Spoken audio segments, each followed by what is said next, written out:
Hey, good morning, St. Louis, and welcome to Mind Games Radio, the psychology of performance, the show that examines the connection between your belief system and how you perform in a variety of roles in your life.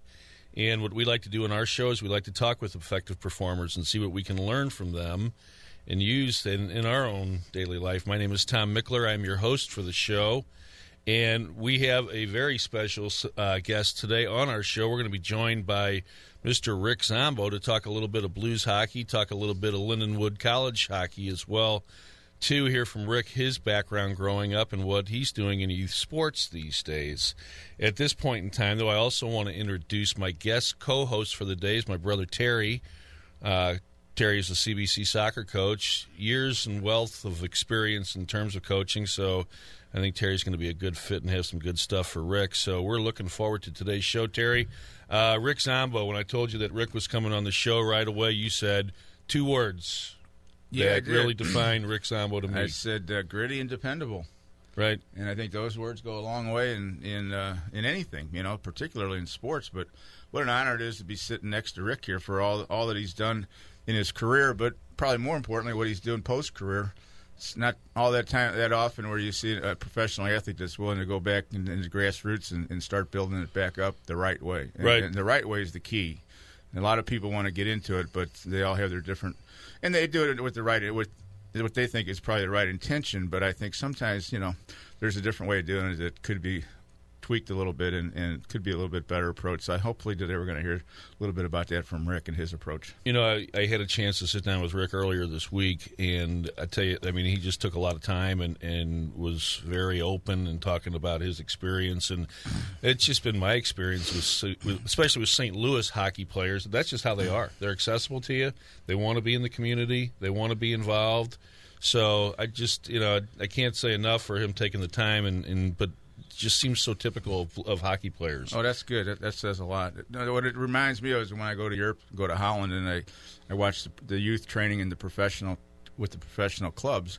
And, Dennis Bergkamp, for instance, a world-known player, is back coaching the youth at Ajax, And that's how you really build the program the right way, is to get the guys that have been there, that have worked their way up, that know all the little subtleties of the game, and can teach the kids the game, not necessarily just how to win a game, but teach them the game and how to play it right. And then in time, when you have that foundation set, then the winning takes care of itself. Right. First things first. And it's a tall order to try to get parents to be patient. Well, sure, because our whole system is upside down. The pyramid is upside down. It's win first and worry about everything else later. And what happens later is kids quit. Mm-hmm. They quit. They lose. There's no fun, or they're not winning, or the parents aren't getting satisfied with it. And along the way, kids aren't happy because they're not really enjoying what they're doing. They just know they got to go out and win. Well, I'll tell you what. Instead of you and I talking, let's go to break and let's get Rick on the air. Let's hear from him. All right. So we're on KFNS 590 The Fan, KFNS.com. We will be right back with Rick Zombo.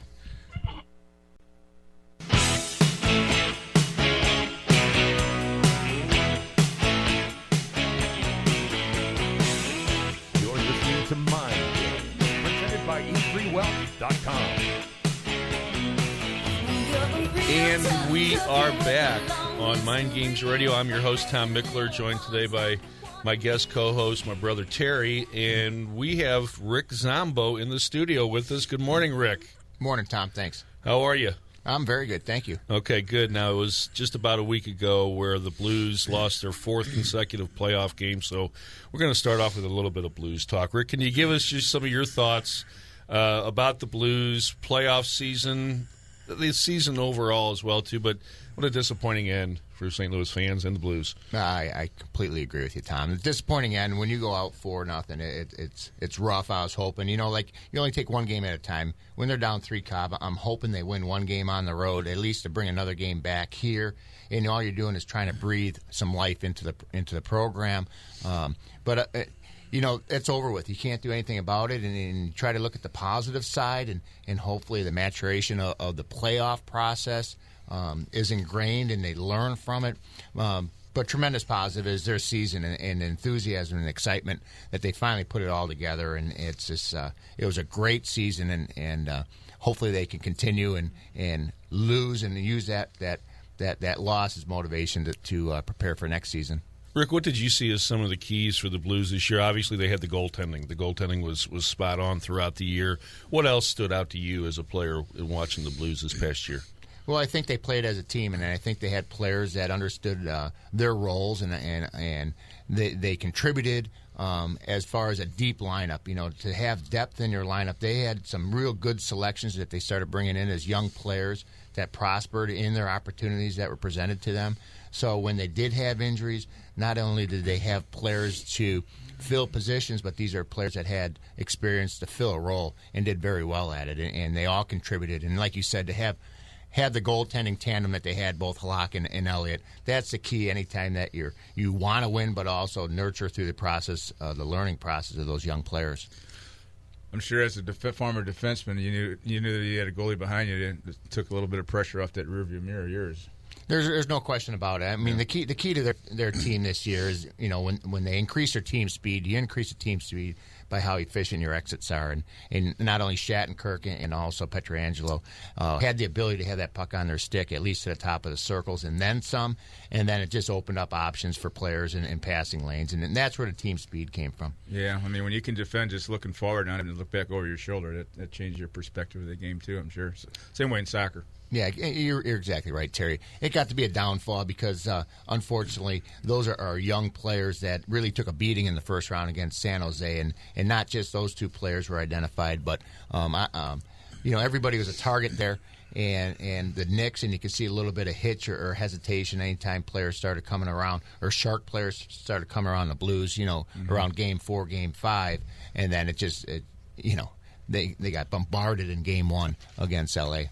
They really did. You know, earlier this week, Rick, when we met and talked, you mentioned Ken Hitchcock and the job that he had done with the Blues this year. And I know when Hitch came on board, I was a believer right away. I just felt that, okay, this is going to be good, but I didn't have any idea that it would be what it was. So your thoughts about Ken Hitchcock?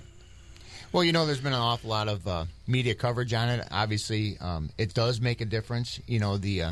Any type that you have a strong team or a weak team, you look to the coach, and it's no different for a family surrounding or a business. You always go to the top. And Hitch solidified because not only did he have the experience and he had a resume to back it all up, I think his presentation to the players individually and also collectively was better for this age group, this society. And it was a real soft demeanor from the few practices that I was at, but everybody knew who the boss was. And it's not like days in the past where, you could say, player, you go to A, and if you don't go to A, there's repercussions.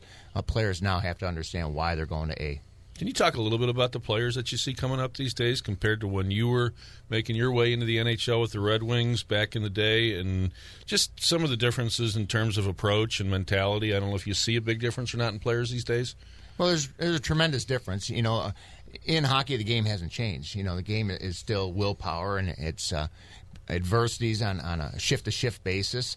But the skill level now is far superior than back when I played, and I don't think it has a lot with the increase in the lighter the equipment, the better the equipment. I think it's more that you have players that have been successful at a higher level that are now providing and giving back. So that tutelage, and also you have so many resources available through the internet that the blueprints are there. What's missing now is intestinal fortitude, the competitive drive, and unfortunately coping skills. And those are the two big detriments compared to the high escalation in skill. Sounds like you're talking about soccer. I'm talking about all sports. I'm talking about all sports. I'm talking about in the classroom. Yeah. It's definitely lacking in today's society. Yeah, I mean, as much as things are provided and the positive benefits that is for the players, it also becomes a detriment because they don't work as hard as they need to on their own for the reasons that they need to be better. You see a lot of distractions for players these days coming up, because I know Walt Kachuk is an owner of the station, and I've just got friends that play hockey with his kids, and they were relating to me that Walt says, the kids on the road these days, they don't go out much anymore. They're in their rooms playing Xbox and things like that. So I know, just working with youth sports these days, there's so many choices that kids have. I mean, do we have a lot of distractions that are really getting in the way in terms of focus for players? I don't know if you can answer that, if you can speak to that or not, but as far as the mental side of these kids coming up that you see and that come to you in your program? They're, it's both positive and negative. I mean, are there distractions? Absolutely. Organizing priorities, I think, becomes the main issue because they're looking for instant gratification. When you have so much entertainment and also education available to them off the web, it's very simple. When you have now the prominence of two-income households, very rarely do you have a proper family setting for these kids. And those two things really help when it comes to a competitive athlete. And a lot of times when I'm coaching, not only my Lindenwood University, but also young children, you're teaching them life skills. And also I find a lot when I'm on the ice where I'm most comfortable that these young kids are screaming for adult attention, and that's where I really succeed in gravitating their attention and bond. That's huge. You're talking about some dynamics that come from my field in a sense as a professional counselor, mentioning the family setting and the impact on that child and on that player when they come to you. So I guess there's a fair amount of counseling that you do as a coach, directly, indirectly. Very much so. I mean, it's everybody says, what's the difference between playing and coaching? Well, playing, I worried about myself. Mm-hmm. I knew how to take care of what I needed to do to get the job done. I had a supporting cast where I trusted the people on both sides of me in the dressing room and throughout the lineup. As a coach, now you have to make assumptions, and your assumptions, go deep into your lineup, just not the 20 players are dressing, but in my program, 25 players. So you try to be on the pulse as much as you can, and it's all communication skills. And like you said, counseling has a lot to do with it because in my assumptions, I've got to make certain I gather the most information available to me to analyze and assist. Mm-hmm. Yeah, I don't think the days of putting a blanket over everybody and treating them the same works anymore. So I think what we're talking about here might have been more of an intangible years ago. Now it's a very tangible one. If you're going to have any success with your team through coaching, you got to get those kids motivated, and you've got to build trust with them. You've got to build the individual relationship with each player on their terms, but they've got to meet you on your terms too. There's got to be a meeting point where you let them be them, but that you still got to be you. And you have a common bound of what the purpose is and what you're out there for, and you work together with it. And that's the key. Once they understand that you're working with them, they'll work with you. Easier said than done. Oh, by far, for sure. I mean, every kid has a different key to, different lock. So you need a different key for each kid to figure them out. That's from your counseling days. Sure. I want to back up for a minute and just kind of head back to the Blues for a few minutes. And Rick, if you're playing GM, are there any particular spots that you see that maybe we should look to fill, or any additions that you can see that would be helpful? Not necessarily play individual players, but any areas on the ice where you saw that, maybe within the organization, if we had a little bit more depth here or a little bit more depth there, any tweaks that you see for the Blues? Scoring goals is the utmost for any hockey team. I believe that in today's game, the team that scores 3 goals first usually has the best chance for winning. I think championships are won on defense from your goaltending on out. To find a prolific goal scorer, and now Brett Hull's back in the news again because he's going to have a management position with the new ownership. That had phenomenal impact, not only on the offensive side, but also the defensive side because it kept people on their heels. So to try to find a goal scorer, very difficult to do. Mm-hmm. We don't have the resources to go out and buy one. I think the free agent days in our small market are out. But it's a matter of collectively having the right players on the ice that can complement each other in a special team situation, because that becomes the focus. And whenever you're on the power play, you have to make certain that you're around 20%. Mm-hmm. Can you talk a little bit about the culture that you left in Detroit, and then when you came to St. Louis, what that transition was like for you? Because I've been a Blues fan all my life from day one, and I'll tell you what, we've gone through some heartache as far as fans here. Just some of the crazy things that have happened throughout the years. The franchise seems to be aptly named when we talk about the Blues. That's funny. But they're easy to love, but boy, it's challenging. But can you talk a little bit about coming from the Red Wings, what that culture was like, and then coming to St. Louis, what that experience was like for you?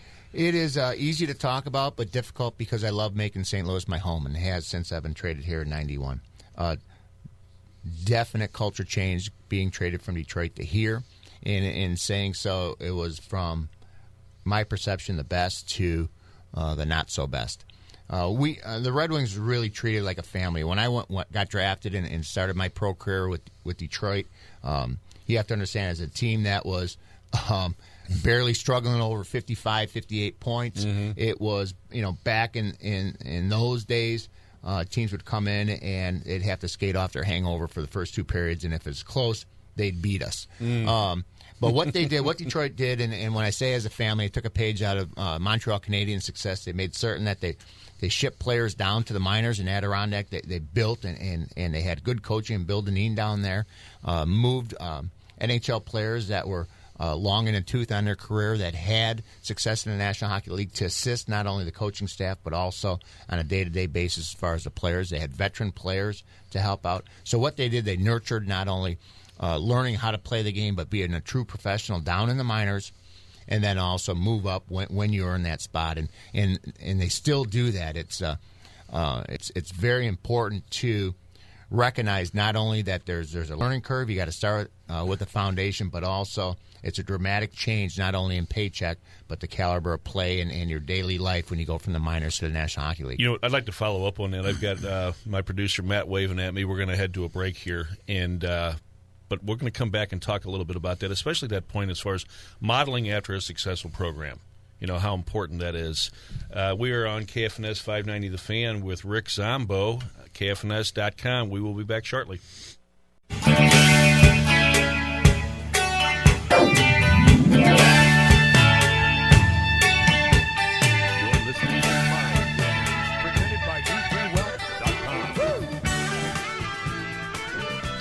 Okay, welcome back to the show. Again, I'm your host, Tom Michler, joined by my brother, Terry. We're talking with ex-Blues player, defenseman Rick Zombo. Rick, before we went to break, I was asking you about the culture that you left in Detroit and then when you encountered in St. Louis, and I thought you said something really interesting as far as Detroit trying to model itself off of what the Montreal Canadiens were doing. Obviously, a hugely successful organization in terms of the Canadiens, but that idea of looking to see where's it being done right, and where can we go and learn what we don't know. You have to want to learn that. You have to be open to doing that. So that spoke volumes to me. Can you talk a little bit more about what you brought or what was brought to Detroit from Montreal and just the differences that you saw from that?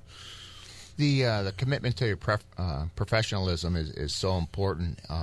What we had in Detroit was an open door policy for all alumni, children. You'd have children of the players on the ice after our practice before we'd professionally go on the ice. They'd be in the hot tub. You'd have Hall of Famers. Ted Lindsay was always in the weight room working out before we got there. To have that type of person, the tradition, the teaching of the tradition, the awareness of what it's like to spend the summers where you're earning an income, that was taught to me. You have to provide an opportunity to give back and give the respect to the people that are filling the seats. And that was Dennis Hextall, taught me that, where you make your home in the summer. Only then do you realize, especially in our city, our city is, whether it's fair or not, it's so clandestine. I mean, you know what it's like to be a St. Louisan, and we take great pride in, I don't know if it's so much sheltering what we have, but reluctance or time to accept somebody, on the outside, and knowing what it's like to be a Blues fan, obviously in good days, but in hardship also, is very important, because everybody gives 100% when you're on the ice. You have to be emotionally, personally convicted beyond that type of effort level, and that's what makes it so special. And as a Blues alumni, we boast the fact that we have a tremendous alumni organization. We don't. You don't need to ask us twice to go offer our time and services, and just not retiring as a St. Louis Blue in St. Louis. A lot of guys have retired outside in other cities that make their home here, which is a testament for the people that do fill the seats. Blues fans want to get to know the player without their uniform. You know, and that is a real special feeling for players, and we cherish that. That Blues fan seems to have been a blue-collar type of a person. That seems to me the history of that support group, you know, is just a gritty, hard-working, honest group of people that appreciate the same thing on the ice from the people that bring that. So I think it's kind of a common denominator, I would imagine. That's exactly what it is. It's everybody's the same, whether you're taking out trash or, you know, you're pushing papers. It's, you know, you punch the clock and you put your effort in, and then you're there for a reason. So, Rick, one of the things that I kind of took out of what you've been saying is, I translate this into a term I use called club culture. So how do you now, in what you're doing in your collegiate and youth ranks, bring your past through Detroit and St. Louis, all those experiences, and create a club culture at Lindenwood? That's a good question, Terry. It is. I think as a coach, you never change your personality. You can't change who you are. I think players can read right through that. You've got to be very direct and very honest, and they've got to make certain who's on top, but also you have to be accessible, and accessible not only in the good times but the bad times. You know, what I do with young children is somewhat different than what I do at the college level. You know, with young children, you always try to have 2 compliments to every correction. But it's the participation, it's the fun environment. I think it's no different than as a student when you're in a classroom. You have to be comfortable with that teacher and that learning environment to get the most out of a player. So my biggest direction is in how I say it amongst, you know, hockey players at my level or my peer group is I camouflage what I'm looking for. I keep them active. I keep them moving. And key words is the key to presenting the type of material that I am. And with the young children, a lot of it has to do with emulating or following my lead. So I still, even at my age, have the ability of demonstration, and that goes with these young kids far more than verbal text. Oh yeah, I mean, imitation is the most important aspect of their learning process. You know, they see it, then they'll try to do it, and I think that's probably why, you know, there's a benefit to all the visual games that they play. You know, the electronic games that they play. Because, you know, I've got a grandson that's 15 years old, and he plays the FIFA stuff. You know, he goes, you know what, I'm really starting to see some moves on it, and I'm watching them close, and I'm trying to do them, and you know, okay, good, there's a carryover. So it's not all just a complete, you know, maybe some people think a waste of time when they do that, because its imitation is so important. Absolutely. Rick, I want to back you up for a second and ask you to tell our listeners a little bit more about what it is that you've been doing at Lindenwood and beyond Lindenwood. How long have you been there? Tell us a little bit about the program. This is my 4th year at Lindenwood University. We have 2 teams. We have our Division I team and Division II team. I'm the director of hockey, so I oversee, you know, the whole program, but I'm actually the D1 coach. Tremendous success there with our hockey program. We don't do a sufficient enough job of marketing.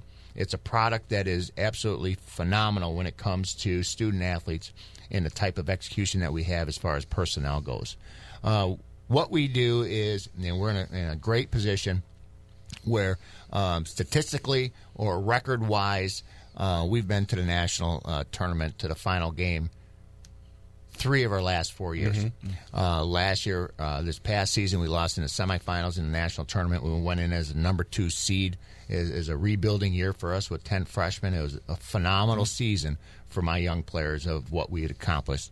Year before that, we lost in overtime. It was an opportunity to three-peat for a national title in that final game. And 2 years prior to that, we won the national tournament. So it gives you an idea of the caliber of program that we have.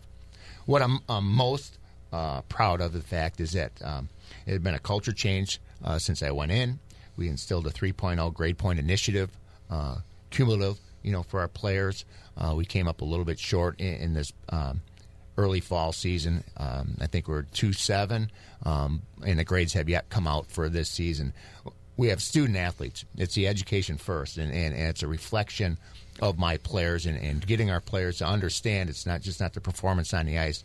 When they walk out of bed, people are identifying them as a reflection of me as the head coach and also the university. So that gets ingrained right off the bat. And when I bring in new recruits, I tell them that there's 3 things that you could do exceptionally well here at Lindenwood University. You can get a phenomenal education, you can win championships, and have a great social life. And realistically, 2 out of the 3 is what works for me, because if you try to do 3-3 somewhere, you're going to get in trouble, or you're going to impede the progress of us winning another national title. The next thing we do extend and outreach in the community. We did charitable work. 2 years ago, we ran Afton Youth Hockey initiation level, which is a learn-to-play level. I had every player on my team that would spend at least 3 days with probably close to 50 or 70 young players just getting their teeth wet, just starting, not only the children but the parents, getting them started playing hockey. And we've done the same thing out at Lindenwood University Ice Rink in Wentzville. We went from a program of 40 learn to play to 83, and I call it kind of tongue-in-cheek, our country club, because these parents are going to see each other frequently throughout the rest of their lives. They're going to interact, and that's going to be their social network. But we're maintaining and retaining those kids strictly through the product of what we're offering. They have parents come up to me that have 7 or 8-year-old children. I'm not sure what their age is. Our learn to play goes from 4 to 10. But for a young child to say that they want to go to Lindenwood University it says it in itself that we are having an impact. And I'm going to tell you, it's my players. I got 10 players on the ice. They interact, have fun, and teach these kids the right way how to initially get started in playing ice hockey. Well, I got two points to make here. One, I knew Lindenwood University years ago when we used to have the state soccer playoffs out there, and it was a totally different place. In recent year, I went back to visit, and I barely recognized it. So kudos to Lindenwood for all their positive changes. And the second point is to the latter point you made. A friend of mine has two of his young sons playing in your program, and when they first started, the thing that hooked them was the fact that the players on your team made such a positive impact on them. And, everything that you're doing and saying reflects back and resonates back to the parents as well. So in this particular case, this guy's buying into it because the kids are enjoying it, and he sees what you're doing and the way you're doing it and the value of it. And I think that, the youth sports needs more of that for sure. So congratulations to that. It's a page, when I was playing at the Blues and we're playing down at the old arena, it would be nonstop. There'd be a player out somewhere doing a speaking engagement or a meet and greet or a handshake. It was always, we'd go from, just not downtown St. Louis, almost all the way out to Sullivan or Bonne Terre to provide our time. And you don't recognize, I recognize now because, I used to always hand out a puck, after pregame warm-up, hand out a puck. You see a cute child, or you stick your hand through, the hole where the camera lens is. Yeah. These now are parents of young children that are playing hockey, and to come back, and that had that kind of an effect. You didn't realize it at the time. Right. Here's a puck, you put a smile on a child's face. Right. But you're talking, 15 years later, now all of a sudden, it's it just multiplies. Yeah, that's huge, and I want to follow up on that. Let's take a break for a second, and we'll come back and pick up on that with Rick Zombo on Mind Games Radio.